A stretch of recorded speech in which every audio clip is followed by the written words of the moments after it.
السلام علیکم۔ ملک کی موجودہ سیاسی صورتحال بدلتے ہوئے پس منظر پر میں آپ سے چند گزارشات کرنا چاہتا ہوں۔ آپ کا علم مجھ سے زیادہ ہے، آپ کی بصیرت مجھ سے زیادہ ہے، لیکن جو چیزیں میں محسوس کر رہا ہوں سوچا آپ سے شیئر کرتا چلوں۔ اول تو یہ ذہن نشین کر لیں کہ سورہ آل عمران میں اللہ فرماتا ہے کہ وہ جب چاہے کسی کو عزت سے نواز دے، کسی کو ذلیل و رسوا کر دے، ذلت سے نواز دے۔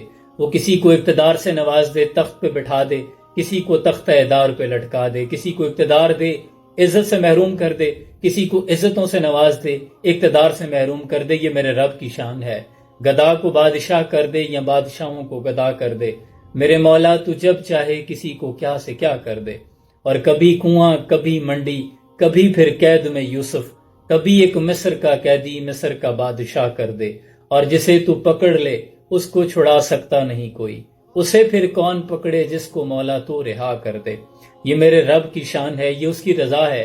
ہمیں سب سے پہلے تو اس کی رضا میں راضی ہونا سیکھنا ہے، اور یہ بڑا کام ہے راضی و رضا ہونا۔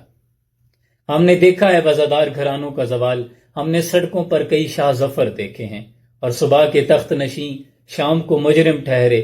ہم نے پل بھر میں نصیبوں کو بدلتے دیکھا ہے۔ یہ سیاست کی کلا بازیاں، اقتدار کبھی کسی کے پاس ہے، کبھی دوسرے کے پاس ہے۔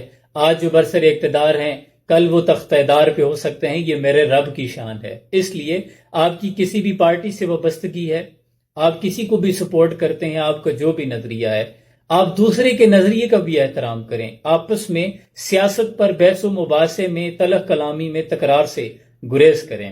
آپ کے عزیز و اقارب، آپ کے رشتہ دار، آپ کے بہن بھائی، آپ کے آفس کلیگز، آپ کے دوست، یہ سب وہی لوگ ہیں جو آپ کے ساتھ زندگی گزار رہے ہیں، آپ کے سکھ دکھ کے ساتھی ہیں۔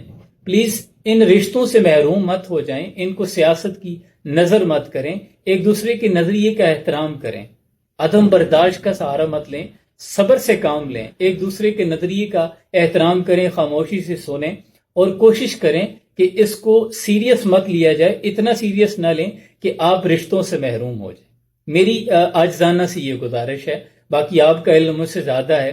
ایسی کوئی بھی پوسٹ، ایسی کوئی بھی بات کرنے سے گریز کریں جس سے وطن کی سالمیت اور ہم جگ ہسائی کا نشانہ بنیں، لوگوں کو جگ ہسائی کا موقع دیں، اس سے بھی گریز کریں۔ اپنے اداروں کے بارے میں یا ملک کے بارے میں کوئی بھی ایسی بات مت کریں کہ کل کو بعد میں ہمیں پچھتانا پڑے۔ کوشش کریں کہ صبر و تحمل سے کام لیا جائے، ایک دوسرے سے تو لڑائیاں مت لیں۔ یہ سیاست ہے، اس میں تبدیلیاں، اتار چڑھاؤ، اپس اینڈ ڈاؤن، نشیب و فراز آتے رہتے ہیں۔ آج کرسی پہ ہیں کل اتر سکتے ہیں، اس لیے کوشش کریں کہ ایک دوسرے کے ساتھ باہمی جو محبت کا رشتہ ہے اسے خراب مت کریں۔ اپنا بہت سا خیال رکھیے۔ جزاکم اللہ خیر۔